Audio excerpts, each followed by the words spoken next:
감사드립니다. 우리 함께 말씀 보실 텐데요. 출애굽기 13장 1절부터 10절까지의 말씀입니다. 성경책 가져오신 분들 함께 펴고 또 휴대폰으로도 성경책을 봐도 괜찮습니다. 성경책을 같이 펴서 교독하도록 하겠습니다.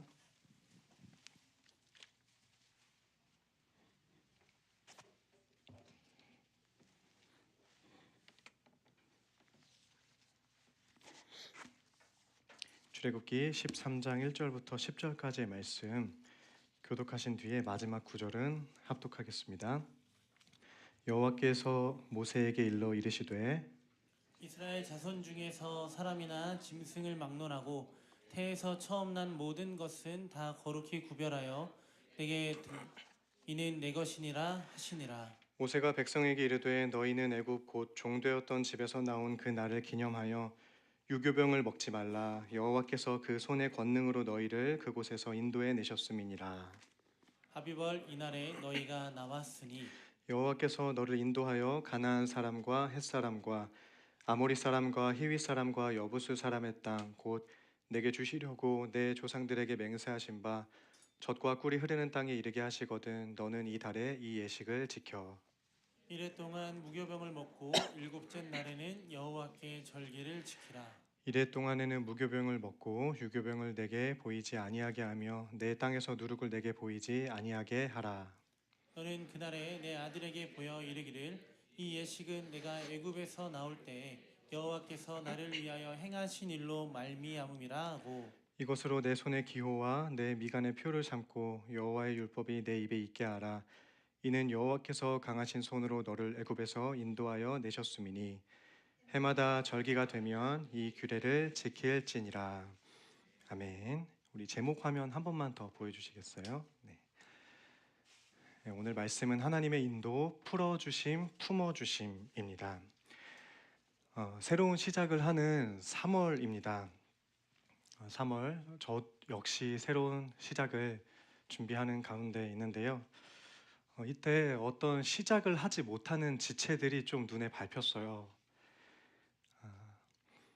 새로운 시작, 설레는 마음으로 기대하고 있는 지체들을 응원하면서도 여전히 멈추어 있는 것 같은 상황에 낙담하는 지체들이 좀 눈에 밟혔습니다.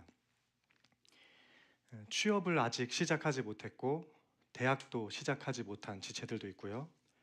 편입을 마치지 못하고 사업도 뜻대로 되지 않고 신기하게도 2월 말 무렵부터 3월 초 정도에 신방하는 지체들의 주된 상황이었습니다. 되는 게 없어요. 여러분의 상황이 또 삶의 고민이 오늘의 설교를 만들어내는 것 같습니다.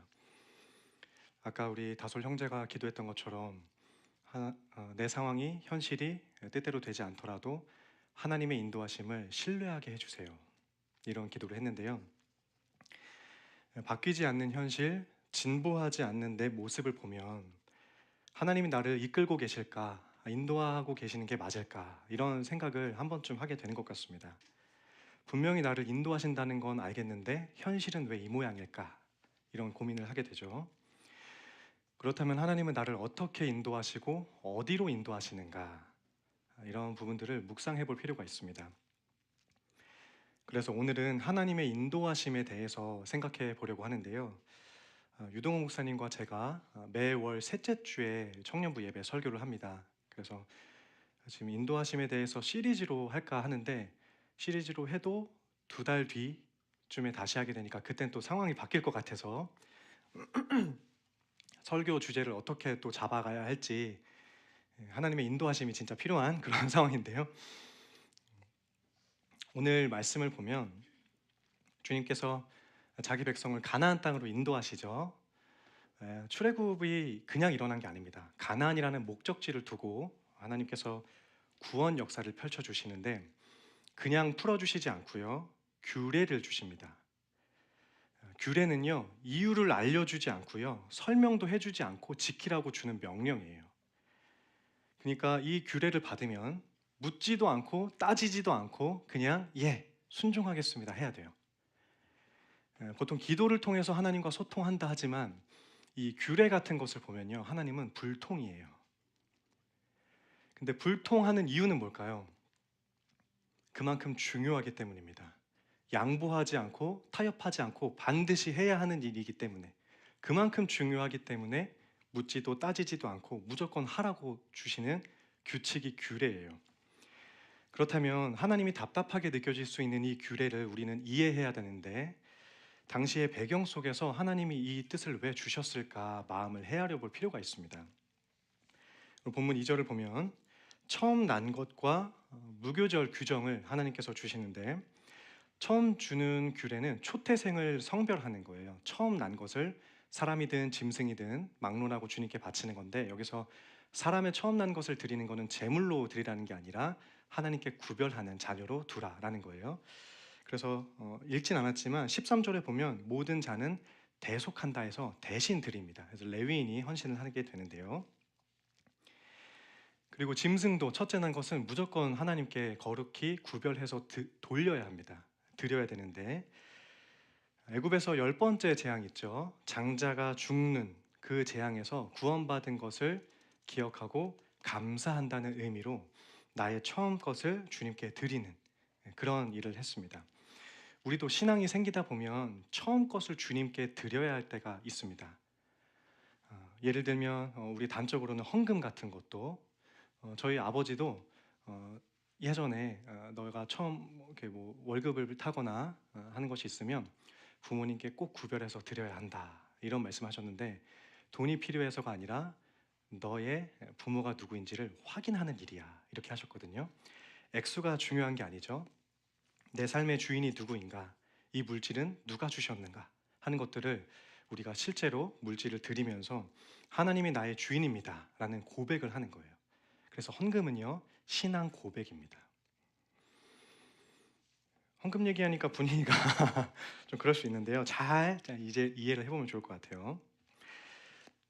3절에 둘째 규례가 있죠. 출애굽 때 먹었던 무교병에 관한 거예요.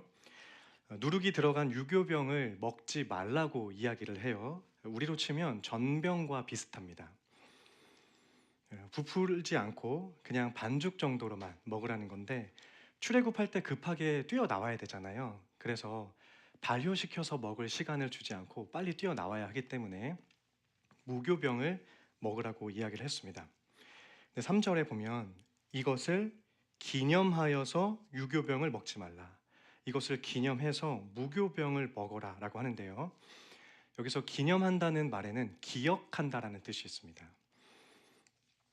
주님은 백성들을 애굽에서 해방시킬 때 급하게 꺼내시면서 앞으로 이 일을 기억해야 돼 라는 지침을 주셨던 거예요. 유월절 규례를 그냥 지키라고 하죠. 다급한 와중에 왜 이런 것들을 지키라고 할까? 3절을 보면요, 기념하여 유교병을 먹지 말라, 여호와께서 그 손의 권능으로 너희를 그곳에서 인도해 내셨기 때문이다 말씀하고 있습니다. 왜 이것들을 기념하고 지켜야 할까? 하나님께서 나를 구원해 주신 것을 기억하기 위해서, 하나님이 나를 인도해 주셨음을 잊어버리지 않기 위해서 기념하는 겁니다. 그러니까 애굽에서 나와서 홍해를 건너서 수십 년 혹은 십수년이 지났을 때, 우리가 그때 홍해가 갈라지면서 나왔잖아, 그때 엄청 났는데, 그땐 그랬는데, 이렇게 추억하고 있지 말고 기억하라는 거예요. 우리들도 기념일을 챙겨본 적이 아마 있을 것 같아요. 특별히 청년 단체 톡방에서 서로 생일을 기억하고 또 기념해주고 축하해주는 모습이 정말 보기 좋더라고요. 근데 그런 기념을 왜 할까요? 좋은 선물을 받기 위해서가 아니라 나를 낳아준 부모님께 감사하는 게 첫 번째죠.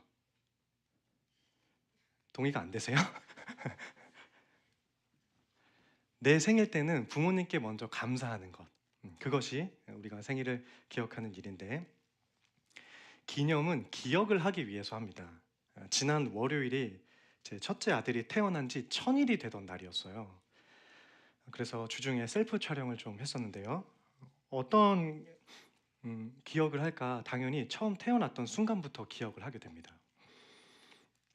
그리고 같은 주에 금요일이 아내와 사귄 지 1000일 되던 날이었어요. 결혼한 지 1000일이 아니라 사귄 지 1000일. 이제 결혼하고 나면 사귄 나를 챙길 필요는 없죠. 근데 저는 로맨티스트니까 그래서 어, 결혼하고도 한 1, 2년 정도는 사귄 날을 챙겼어요. 기념일은 항상 저희 가족 기념일은 제가 챙겨요. 아내는 기억을 잘 못해요. 저도 기억력이 부족하니까 캘린더에 적어 놓고 이제 확인을 하는 거예요. 마침 요번 해가 아내와 사귄 지 10년째 되던 해여서 그동안 이제 기념을 하지 않고 있다가 우리 사귄 지 10년이야. 그래도 외식 한번 할까? 하면서 여보 먹고 싶은 거 뭐야 하니까 게림 닭도리탕 먹고 싶다고 해가지고 어, 그럴듯한 날에 아주 맛있는 닭도리탕을 먹으면서 결혼의 현실이죠. 아웃백을 갈 줄 알았는데 더 맛있는 또 그런 것도 먹었어요. 그러면서 사귀게 된 그 날을 한번 이제 기억해 보게 되더라고요. 어제 3월 14일이 무슨 날이었죠? 화이트데이. 사탕 좀 받으셨어요? 네, 오늘 은혜라도 받으시길 바라는데요. 제가 3월 13일 날 아내한테 사귀자고 고백을 했는데 왜 그랬냐면 편지로 고백을 했어요. 그래서 저녁에 편지를 주면서 이거 읽어보고 내일 답변을 달라고 했어요.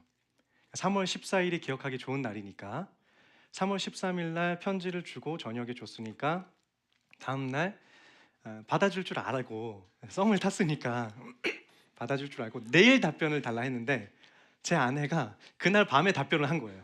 그래서 기념일이 화이트데이가 아니게 되었어요.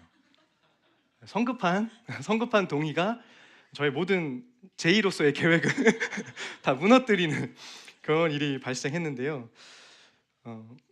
어쨌든 기념한다는 것은 기억을 한다는 거죠.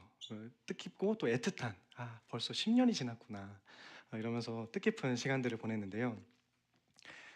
그래서 본문도 기념은 기억을 만들어주기 때문에 하나님께서 구원하신 것이 시간이 지나도 기억을 할 수 있도록 규례를 주셨던 거예요. 무조건 잊지 말아야 돼 하면서 기념하도록 하셨습니다. 특별히 오늘 본문에서는 그것을 먹는 것으로 기억하라고 해요.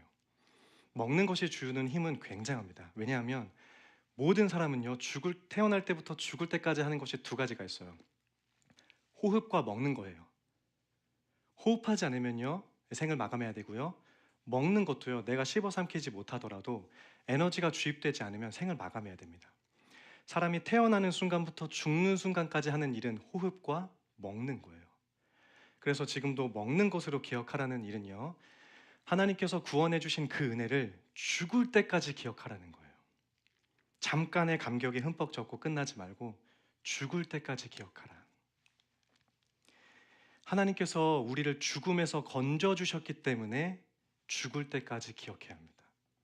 하나님께서는 우리를 그렇게 인도해 주셨는데요. 오늘 4절에 보면 아비벌에 이 일을 너희가 나왔다라고 합니다. 우리로 치면 3, 4월인데 이스라엘 역으로는 곡식이 수확되는 시기예요. 익어가는 그 시기에 5절에 보면 하나님께서 너를 인도하여 가나안 사람과 여러 족속이 있죠. 하나님께서 인도해 주시는 가나안 땅에 도착하게 하실 텐데 그 약속이 이루어져도 그 절기를 지키라고 하는 거예요. 하나님이 이 일을 모든 것을 다 성취하셨어도 이 일을 잊지 말고 지켜라. 끝까지 기억해라. 라는 하나님의 의지가 엿보이죠. 그러면서 6절과 7절에 누룩을 두지 말라고 하시고 먹지도 말고 보이지도 말라고 하십니다. 먹는 것으로 계속해서 기억장치를 만들어주고 계시고요. 8절에는 아들에게 보이라고 합니다. 자기 후손들에게도 이 구원의 기억이 이어져 갈 수 있도록 안내를 해주십니다. 너만 죽을 때까지 기억하지 말고 너 후손 대대로 계속해서 기억하라고 말씀을 하고 계세요.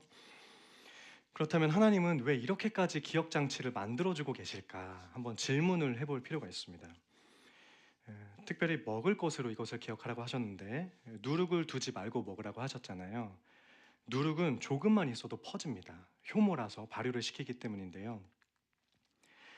이스라엘 백성들은 애굽의 습관과 가치관에 찌들어 있었습니다. 그러니까 그 상태에서 자유가 주어진다면 어디로 갈지 방향을 잃어버리기가 너무 쉬워요. 그리고 본인들이 원해서 구원받은 게 아니었습니다. 본인들이 해방을 얻고 싶어서 풀려났던 게 아니었습니다. 지금 이스라엘 백성들은 애굽에서 가나안으로 인도함 받기 위해서 노예의 자리에서 풀려났어요. 그런데 이렇게 묶여 있다가 풀려났다면 이럴 때 생기는 문제가 무엇일까요? 제한을 받고 있다가 그 제한이 해제가 되었어요. 그럼 어떤 문제들이 생길까요? 우리의 심적으로는 타협할 일이 많이 생깁니다. 이것을 어떻게 받아들여야 할까? 그동안 제한됐던 모든 것들을 받아들이고 싶다. 이런 생각들이 듭니다. 묶여 있을 때는 선택권이 없는데 풀려 있을 때는 선택권이 생겨요. 몸은 풀려났지만 정신은 여전히 애굽에 물들어 있는 이스라엘 백성들이었습니다. 자유라는 것을 머릿속에 그려보지 못했던 인생들인데 이런 인생들에게 갇혀있던 인생들에게 자유가 주어지면 어떤 현상이 벌어질까? 우리 화면 한번 잠깐 보시면 꽤 오래된 영화예요. 쇼생크 탈출이라는 명작인데 아마 아시는 청년들도 있을 것 같아요. 옥에서 특별히 여기서 모건 프리먼이 레드라는 역할로 나오는데 약 40년 가까이 수십 년간 옥에 수감되었다가 가석방됩니다. 그러다가 사회에 적응을 못해요. 40년 동안 감옥에 있었으니까 사회가 얼마나 4번이나 바뀌었잖아요. 그런 상황 중에 다시 감옥으로 돌아갈까 하는 생각을 하게 됩니다. 그래서 범죄를 저질러야 되나 말아야 되나 깊은 사색과 고민을 하게 되는데 다행히도 범죄를 저지르진 않습니다. 그러나 죄의 유혹을 받게 되죠. 그러면서 이런 말을 남깁니다. 자신을 가두었던 벽, 감옥의 벽을 처음에는 미워하지만 그 벽에 익숙해지게 되고 나중에는 그 벽을 의지하게 된다. 나를 가둔다고 생각했던 것들이 이제 없어지면 불안해지는 거예요. 이스라엘 백성들이 똑같은 상황이었습니다. 나를 가두던 애굽에서 풀려났는데 나도 모르게 언젠가 이 애굽을 의지하고 있던 거죠. 먹여주고 재워주고 있었기 때문이에요. 그래서 혹여나 애굽으로 돌아갈까 하나님은 노심초사하셨습니다. 요즘 뉴스를 과거부터도 그렇지만 뉴스를 보면 적지 않은 죄수들의 재범률이 상당히 높습니다. 이유는 우리가 직감하겠지만 사회에 나와서 적응을 못하니까 차라리 먹여주고 재워주던 감옥으로 다시 가기로 선택을 하는 거예요. 참 안타까운 현상인데요. 또 이런 일들도 있어요. 복권 당첨자들이 잘 먹고 잘 사는가 비율적으로 보니까 그렇게 높지 않습니다. 로또의 역설이라고도 하죠. 최근에 이 자료를 한번 검색해 보다가 로또에 당첨되고 자기 어머니를 버린 페륜아들을 고발합니다 라고 했던 어머니의 그런 호소를 뉴스로도 보기도 했습니다. 분명히 풍부해지면 놓쳤던 가족들을 챙기기가 좋지만 왜 많은 돈이 있는데 타락하는 인생들이 될까? 왜 그럴까요? 그 돈을 감당할 능력이 없기 때문일까? 아닙니다. 돈을 감당할 인격이 되지 못했기 때문이에요. 돈은 능력으로 감당하는 게 아니라 인격으로 감당합니다. 그래서 연세대 명예교수인 김형석 교수님 105세이신가 하는데 돈은 자기의 인격만큼 가지라고 했습니다. 이것도 동의가 안 되세요? 돈은요 많이 소유하는 게 중요한 게 아니라 알맞게 소유하는 게 중요합니다. 많은 소유가 아니라 알맞은 소유가 나를 살려줘요. 할 수 없던 것들을 하게 되었을 때 오히려 추락할 가능성도 높습니다. 실력을 갖추지 않으면요 준비가 되어 있지 않으면 주어져도 못해요. 오늘 이스라엘이 그렇습니다. 이제 광야로 나가면요 허허벌판 광야에서 살아야 하는데 애굽에서는 미처 생각하지 못했던 자유, 자립, 자치를 본인들 스스로 해야 돼요. 할 수 있을까요? 그럴 때 이스라엘 백성들의 입장에서는 애굽으로 되돌아가고 싶다 이런 생각을 하게 돼요. 실제로 출애굽기나 모세오경을 보면 계속해서 애굽을 그리워하는 그런 토로를 합니다. 그래서 하나님은 그들을 풀어주심으로 인도하시면서 다시 애굽으로 속박되지 않도록 하나님의 규칙을 주셨던 거예요. 애굽의 규칙에서 풀려났으니 이제 애굽으로 돌아가지 않도록 하나님의 규칙대로 살아라. 그러니까 여기서 주어지는 하나님의 불통 같은 규칙들은요 통제가 아니라 보호였습니다. 나에게 들어온 너희를 내가 놓치지 않을 거야. 너희도 힘을 써줬으면 좋겠다. 이런 의미로 규칙을 주셨던 거예요. 이것을 더 분명하게 하기 위해서 9절에 말씀합니다. 손의 기호와 미간의 표를 삼아 율법이 입에 있게 하라. 지금도 테필린이라고 해서 유대인들이 이런 비슷한 복장을 하는데 손에 끈을 묶고 또 성구가 담긴 작은 상자를 머리에다가 다는 건데요. 당시에 고대 민족들은 악령을 쫓아내거나 나는 하나님의 보호하심을, 나는 내 신의 보호를 받는 사람입니다 라는 것을 표식으로 드러냈습니다. 그러한 시대상을 반영해서 백성들의 손의 기호와 미간의 표를 삼아라. 그래서 말씀이 너에게 있게 하라 이야기를 하잖아요. 너희가 애굽으로부터 보호를 받고 하나님의 백성임을 공개적으로 드러내라라는 선포였습니다. 오늘날로 치면 기독교인이라는 것을 당당하게 드러내라라는 의미입니다. 기독교인인 거 어떠세요? 사회에서 볼 때? 와, 자기소개할 때, 학교나 또 사회에 들어가서 자기소개할 때 저는 남양주 광역교회 청년이에요. 자신 있게 말할 수 있는 분 계세요? 앞으로 그런 당당함을 길러나가면 돼요. 지금 잘 없는 거 알아요. 근데 쉽지 않습니다. 저도 목사로서 당하는 일이 한두 번이 아니에요. 최근에 저희 아내가 그 유치원 어머님 모임을 갔는데 한 어머니께서 저희 아내에게 혹시 남편분이 목사님이세요? 이랬대요. 어떻게 그러셨냐고 하니까 제 아내의 카톡 프사에 있던 제 모습을 보고 수트를 입거나 또 교회 올 때 이렇게 정장을 입고 이렇게 마주쳤나 봐요. 제가 희윤이를 등원시키면서 교회로 출근하거든요. 양복 입은 모습에서 좀 그런 추측을 좀 하신 것 같아요. 그리고 아내가 이제 기독교 그런 문구를 한마디로 남겼으니까 추측을 한 것 같은데 너무 제 입장에선 불편해요. 저는 이제 제한받는 사람이에요. 군대에서도 들어갔을 때 저에게는 다행이었지만 운전병으로 갔는데 수송부 부장님이 기독교인이었어요. 신실한 장로님이셨습니다. 근데 교회로 가면 신학생인 걸 숨길 수가 없잖아요. 이제 군대에 들어가면 신학생이 입소했대. 그래서 저는 일부러 군종병을 일부러 안 했어요. 그런데 들어가자마자 신학생 왔다 이렇게 된 거예요. 그래서 그 장로님이 인도하시던 성경 공부를 매주 가야만 했습니다. 근데 잘 생각해 보면요, 그 통제가 저를 지켜줬어요. 매주 솔직히 말해서 조금은 억지로 갔던 그 성경 공부가 군대에서 저를 지켜줬어요.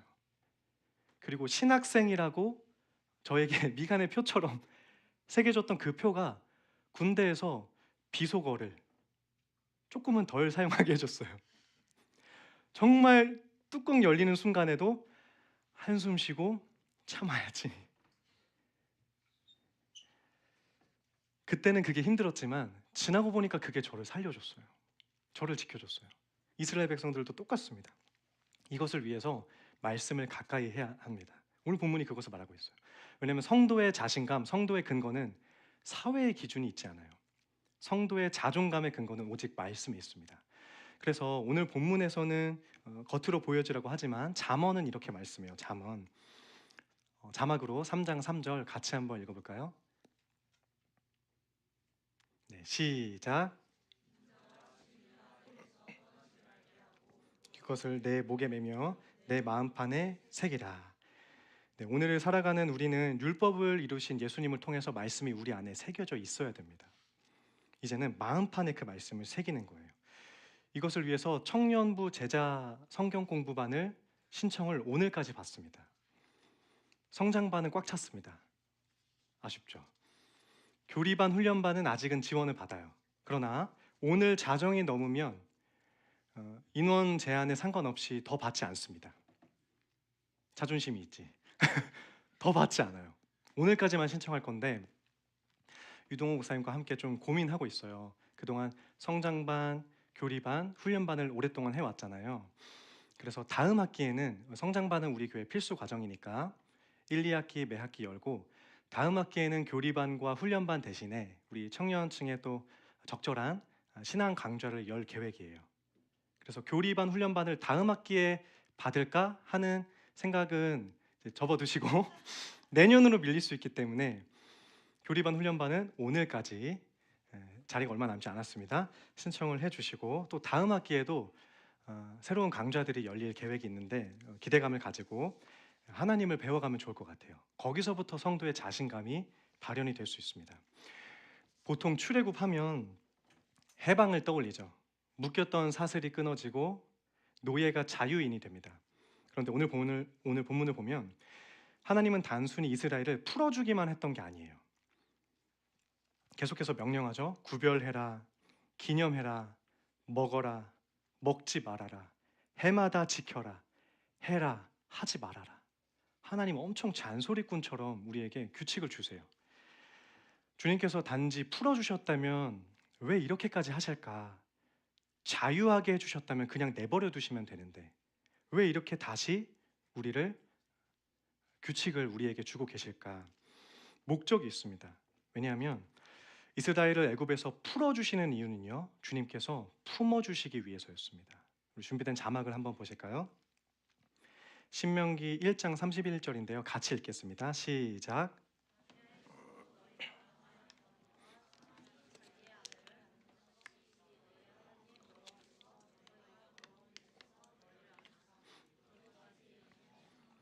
여기 보면 너희를 아느사 나를 안았다라고 이야기하고요. 다음 구절인 이사야 40장 11절 같이 읽겠습니다. 시작. 그는 목자같이 양떼를 먹이시며 어린 양을 그 팔로 모아 품에 안으시며 젖먹이는 암컷들을 온순히 인도하시리로다. 여기도 보면 팔로 모아 품에 안으신다. 두 구절에 공통점이 있죠. 광야에서 하나님이 어떻게 해주신대요? 품에 안아주신대요. 지금 셀 모임이 한지 약 이제 2달여 되는데 어떠세요? 셀 리더들이 좀 귀찮게 할 때가 좀 있을 수 있죠. 왜 안 나왔냐 이번 주는. 수련회 안 나오면 너네 집으로 쳐들어간다. 가만 내버려 두지 않습니다. 파리지옥 같은 그런 리더들이 있는데 굉장히 좋은 리더들이에요. 우리 셀 리더 분들이 정말 좋아요. 보니까 왜 그렇게 여러분들을 귀찮게 할까요? 품고 있기 때문이에요. 이 좋은 리더들의 품 안에서 계속 같이 양육받으면서 신앙생활 할 수 있으면 너무 좋을 것 같고요. 또 선교팀에서 4월 5일에 있을 노방전도 정말 애쓰고 많이 고민하면서 정말 치열하게 준비하고 있어요. 모든 사역팀들도 또 마음으로 동참하면서 같이 협력하고 있는데 우리가 나가서 하게 될 전도도 단순히 영혼이 교회에 나오게 하는 게 아니라 궁극적으로 아버지의 품으로 돌아오게 하는 과정이에요. 아버지의 품으로. 그래서 괜찮다면 꼭 우리 교회로 전도하지 않아도 괜찮아요. 이제 개인적인 생각인데 하나님의 품으로 돌아올 수 있도록 안내를 잘 해주는 그런 시간이 우리에게 필요할 것 같은데요. 그렇다면 이 인도하심을 나에게 적용해 볼 때 주님은 우리를 또 나를 어디로 인도하시는가? 어디로 인도하시는가? 목적지인 가나안 이전에 그리고 경유지인 광야 이전에 출발지인 하나님의 품으로 먼저 인도하십니다. 모두가 새로운 시작을 하게 되는 이 3월 계획이 뜻대로 안 되고 여전히 제자리인 것 같은 일들이 우리에게 있지만 그 중에도 하나님이 나를 품어가고 계신다는 사실을 잊지 않기를 소원합니다. 하나님의 가장 빠른 인도, 가장 중요한 인도하심은 자기 품으로의 인도하심이에요. 2차 세계대전 때 독일의 공격을 피하기 위해서 영국에서는 한 가지 프로젝트를 진행을 했습니다. 아동 대피 프로젝트인데요. 포화가 쏟아지니까 이 자라나는 새싹들을 지켜내기 위해서 375만 명의 어린이들 중에 신청을 받아서 82만 명의 아이들을 대피시켰습니다. 도시에서 한적한 시골로 공격하지 않을 곳에 보호소를 설치하고요. 학교도 구비해서 아이들을 양육했어요. 다만 부모와 떨어져 지내야 했습니다. 그곳에서 안전하게 보호받으면서 갖춰진 교육도 받고 잘 먹고 잘 지내는 아이들과 이 프로젝트에 동참하지 않고 여전히 부모님 품속에 살던 아이들이 십수년 뒤에 비교를 했거든요. 아이들을 상대로. 근데 안전한 곳에서 지냈지만 부모님과 떨어져 지냈던 아이들은 우울증도 있었고요. 집중력도 약했습니다. 불안감을 근본적으로 가지고 있었어요. 반면에 폭격의 소리가 들리더라도 부모 품속에서 자랐던 아이들은 훨씬 더 안정적인 아이들로 성장했습니다. 포탄이 떨어져도요, 부모님 품속에 있는 것이 안정감을 느끼는 자녀의 모습입니다. 아무리 평화로워 보여도요, 부모에게서 떨어져 있으면 근본적으로 불안감을 느끼는 게 사람이에요. 우리도요, 하나님에게서 나왔기 때문에 하나님의 품에 있지 않으면 평안을 얻을 수가 없습니다. 우리의 궁극적인 평안과 불안의 해결은 오직 하나님의 품 안에 있을 때만 가능합니다. 그래서 광야를 지나는 이 인생 속에서 정말 필요한 것이 있다면 광야를 벗어나는 인도가 아니라 광야 속에서 함께 하시는 하나님의 품 속으로 들어가는 인도하심이에요. 우리에게 진정으로 필요한 것은 상황의 문제 해결 이전에 하나님의 품 안에 있는가, 신앙적인 문제입니다. 이 부분을 해결해야 합니다. 이를 위해서 백성들에게 하나님은 말씀을 맹계하시고 반드시 지키라는 규칙을 주셨습니다. 이스라엘에게 이런 일들이 죄에서 풀어지고 하나님의 품에 안기어가는 과정이었던 것처럼 우리에게도 신앙생활은 죄에서 풀려나고 하나님의 가슴으로 안겨가는 과정이에요. 이를 기억하면서 그분의 인도하심을 따라 살아가는 우리 모두가 될 수 있기를, 그래서 세상에서는 얻을 수 없는 그러한 평화와 샬롬을 하나님의 품속에서 얻고 그분의 인도하심 따라 살아갈 수 있는 모든 광야의 청년분들 되시기를 주님의 이름으로 축원드립니다. 우리 함께 들으신 말씀 기억하시면서 결단하는 마음으로 하나님의 품속을 간구하면서 찬양하길 소원합니다.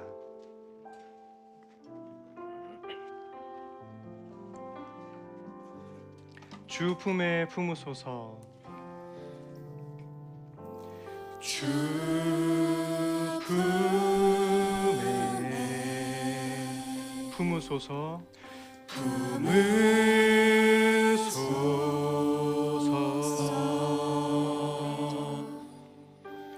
능력에 발로 덮은 주님 안에 나 거하리, 주님 안에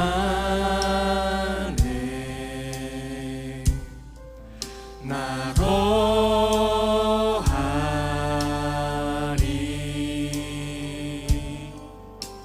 주 능력 나 잠잠히 믿네. 거친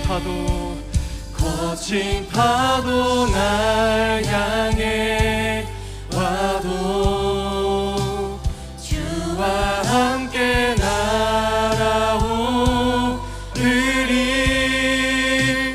폭풍 가운데 나의 영혼 잠잠하게 주를 보. 한 번 더 고백하겠습니다. 주 품에 품으소서, 주 품에 품으소서.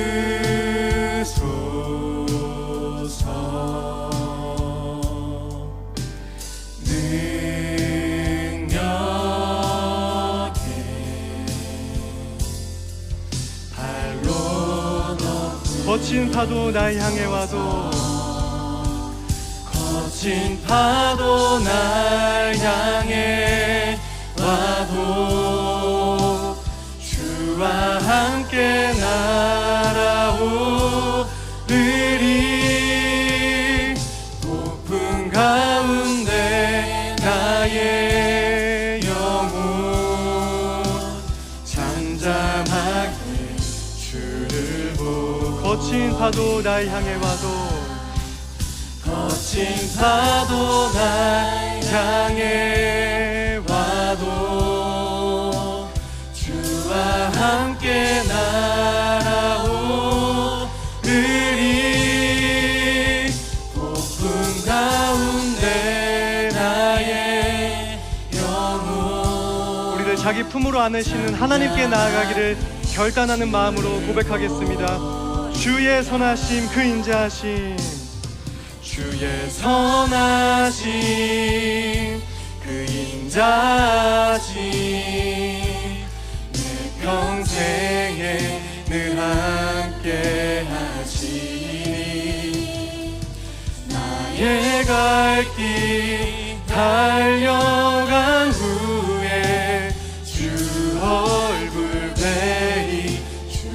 우리 결단하는 마음으로 다시 고백하겠습니다. 주의 선하심 주의 선하심 그 인자하심 내 평생에 늘 함께 하시니 아멘. 나의 갈 길 달려간 후에 주 얼굴 뵈리 주 품에 안기리. 우리 들으신 말씀 기억하면서 또 함께 고백했던 찬양의 가사를 묵상하면서 새로운 시작을 준비하는 이 기간, 내 뜻대로 되는 것이 없어도 때로는 멈추어 있는 것 같은 그런 상황이 있을지라도 하나님의 인도하심을 신뢰하는 우리가 될 수 있도록 주님 아버지 우리의 마음을 붙들어 주시옵소서. 하나님, 우리를 죄의 자리에서 풀어나게 하신 것은 다시금 하나님의 품에 안기게 하기 위함을 믿습니다. 나의 목적지와 나의 뜻을 앞세우기 이전에 하나님의 품을 나의 표대로 삼게 하시고 하나님의 품을 나의 궁극적인 목적지로 삼게 하셔서 세상에 주지 못하는 참된 평강과 샬롬을 오직 주님 품 안에서 누릴 수 있는 우리 모두가 될 수 있도록 역사하여 주시옵소서. 다 같이 이와 같은 결단의 마음 가지고 주님의 이름 한번 찾으며 기도하도록 하겠습니다. 주여, 은혜와 사랑이 풍성하신 하나님 아버지 감사합니다. 이 시간 주님께서 주신 말씀 따라 다시 한번 주님의 은혜를 묵상하며 하나님의 인도하심을 간구하기를 소원합니다. 하나님께서 우리를 죄의 자리에서 구원하시고 우리를 영원한 죄의 용서의 자리에서 풀려나게 하셨는데 그것이 끝이 아니요 다시금 하나님께서 우리에게 인도하시고 우리를 뜻하신 바가 있음을 믿습니다. 하나님, 주님의 품 안에 안기기를 간구하는 우리 모두가 될 수 있도록 도와주시옵소서. 하나님 아버지, 우리의 일상생활을 통해 또 먹는 것들을 통해 하나님을 기억하고 기념하기를 소원합니다. 우리에게 주신 규례와 규칙들이 하나님께서 우리를 지켜주시기 위한 보호요 또 울타리임을 기억하며 나갈 수 있도록 도와주시고, 그래서 하나님께서 주신 그 뜻 따라 하나님의 보호하심과 인도하심을 받아 살아가는 우리 모두가 될 수 있도록 역사하여 주시옵소서. 주님 아버지, 은혜를 간구하며 나아갑니다. 주님, 주님의 은혜를 간구하며 나아갑니다. 우리의 인생 속에 하나님의 품에 안길 수 있는 은혜를 부풀어 주시옵시고 우리를 궁극적으로 하나님의 품으로 끌어안으시고 하나님의 품에 안기를 원하시는 그 하나님의 뜻을 헤아리며 나아갈 수 있는 우리 모두가 될 수 있도록 역사하여 주시옵소서. 은혜와 사랑이 풍성하신 하나님 아버지 감사합니다. 오늘 주신 말씀을 우리 마음판에 새기며 하나님의 인도하심을 다시 한번 신뢰하기를 소원합니다.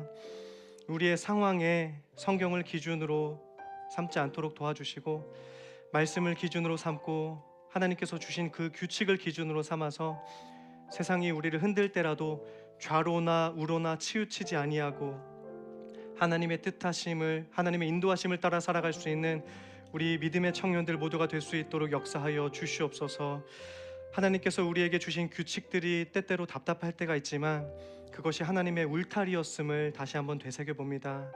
하나님께서 우리를 지켜주심을 신뢰하면서 주님께서 우리에게 주신 말씀의 규칙들을 사랑할 수 있도록 도와주시고 또 사모하며 하나님의 보호하심을 덧입을 수 있는 우리 믿음의 젊은이들 모두가 될 수 있도록 도와주시옵소서.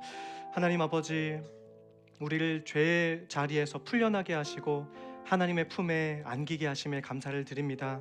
주님의 품 속에서 우리가 세상에 주지 못하는 샬롬을 맛볼 수 있도록 도와주시고 우리의 갈 길을 다 달려간 뒤에서 하나님의 얼굴을 뵙고 주님의 궁극적인 그 가슴에 안길 수 있는 우리 모두가 되어서 이 세상에서의 가치에 흔들리지 아니하고 세상 풍조에 흔들리지 아니하고 하나님의 품 속에서 참된 평강과 샬롬과 평화를 누릴 수 있는 우리 모든 광염의 권속들 될 수 있도록 성령 하나님 역사하여 주시옵소서. 감사드리며 사랑이 많으신 우리 구주 예수님의 이름으로 기도드리옵나이다. 아멘. 우리 준비한 예물 하나님께 봉헌하며 올리겠습니다.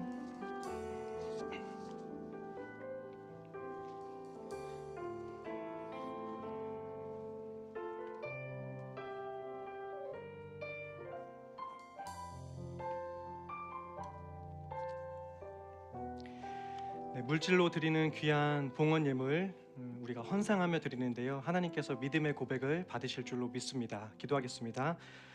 은혜와 사랑이 풍성하신 하나님 아버지 감사합니다. 이 시간 우리를 품에 불러주시는 하나님의 은혜를 감사하며 또 기억하며 준비한 예물을 하나님 앞에 올려드립니다.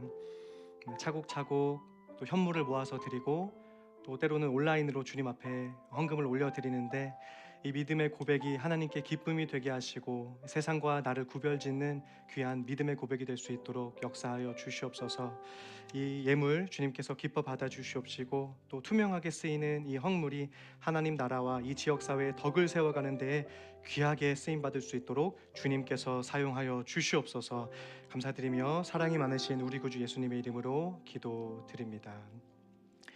지금은 우리 구주 예수 그리스도의 은혜와 아버지 하나님의 크신 사랑과 성령의 감화, 감동, 교제, 교통의 역사가 죄의 자리에서 풀어지고 하나님 품에 안기어 살아가기를 결단하는 모든 광염의 청년들 머리 위에 주님의 인도하심을 간구하는 그들의 앞길 위에 이제로부터 영원까지 함께 있을지어다. 아멘.